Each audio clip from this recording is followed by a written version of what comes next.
साहेबांबद्दल आहे आणि त्या प्रेमापोटीच आज ते परत आलेले आहेत आणि सन्मान्य राजसाहेबांची त्यांनी भेट घेतली आणि आता जोमाने पुन्हा एकदा महाराष्ट्र नवनिर्माण सेनेच्या कामाला ते सगळेजण लागतात। मध्यंतरी वैभव खेडेकर यांचा भाजपमध्ये पक्षप्रवेश झालेला, परंतु 2 वेळा त्यांचा पक्षप्रवेश थांबलेला होता। परंतु ज्यावेळेस पक्षप्रवेश झाल्यानंतर पुन्हा एकदा ते राज ठाकरेंवरतीच ते टीका करताना पाहायला मिळत होते की कुठेतरी राज ठाकरेंच्या बोलण्यामुळे आपला पक्षप्रवेश लांबणीवर तर मला वाटत नाही याच्यामध्ये काय साहेबांचा संबंध आहे। आता तुम्ही ज्या पक्षात जायचंय तिकडे तुम्हालाच घेत नसतील, याच्यात साहेबांचा काय दोष? आज तुमची केंद्रीय समितीची बैठक राज ठाकरे यांच्यासोबत पार पडते। अजून देखील ती बैठक सुरूच आहे, परंतु 1 नोव्हेंबरचा जो सत्याचा मोर्चा निघणार आहे त्या मोर्चामध्ये कशा पद्धतीची तयारी मनसेची असेल?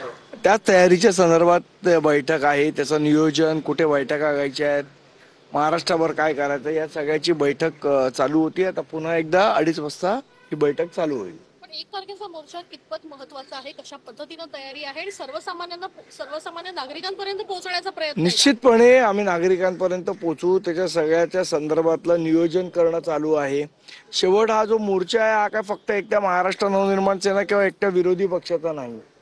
निवडणुका पारदर्शीपणे होणं ही विरोधी पक्षासकट सत्ताधारी पक्षाची सुद्धा जबाबदारी आहे।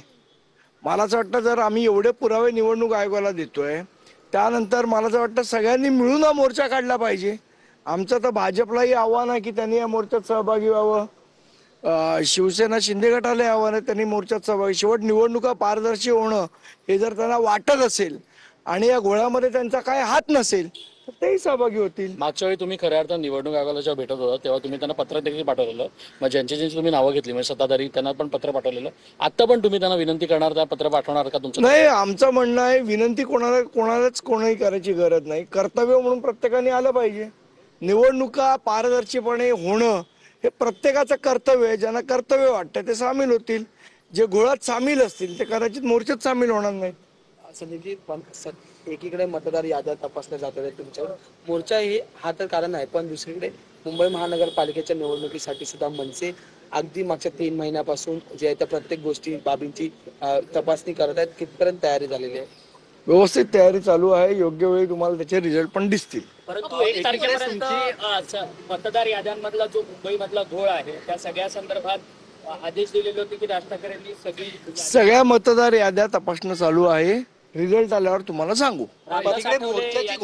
यांनी महाविकास आघाडी आणि विरोधी पक्षांवर टीका करताना म्हटलं की महाविकास आघाडीमध्ये मनसेची एंट्री होत असताना त्यांच्यामध्ये कुठेतरी म्हणजे बिघाडी होताना आपल्याला पाहायला मिळते आणि त्याचसोबतच महायुतीच मुंबई महापालिका जिंकेल असा विश्वास त्यांनी कवितेच्या माध्यमातून व्यक्त केला।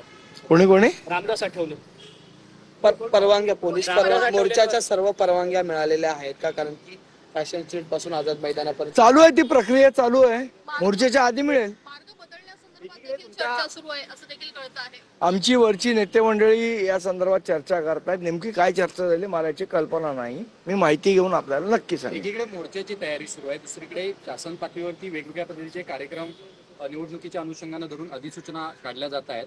कुठेतरी राज्य सरकारचा मानस हा लवकर निवडणुका घेण्याचा दिसून येतोय काय? मला तर वाटतं निवडणुका कधी घ्यायच्या आहे निवडणूक आयोग ठरवतं, राज्य सरकार ठरवतं, निवडणूक आयोग ठरवतं,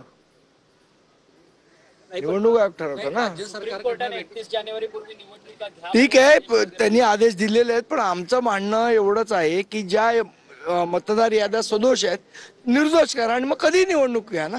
मतदार याद्या सदोष ठेवून निवडणूक घेणार याला काय अर्थ नाही आणि याला काय लॉजिक नाही। पण या सगळ्या गोष्टी बाजूला ठेवून जर निवडणूक आयोग निवडणूक घेण्याच्या तयारीमध्ये असेल तर मनसेचा स्टँड काय असेल? आम्ही मोर्चा त्याच्यासाठीच काढतोय ना। शुक्रवारी एक शासन निर्णय काढण्यात आला, त्याच्यात 255 कोटींचा निधी हा सत्ताधारी पक्षातल्या आमदारांना देण्यात आलेला आहे। नगरपालिका किंवा जिल्हा परिषदेच्या निवडणुका समोर ठेवून हे सगळे प्रक्रिया केल्या जातात असं तुम्हाला वाटतंय का? हो, मग काय देणार नाही तर?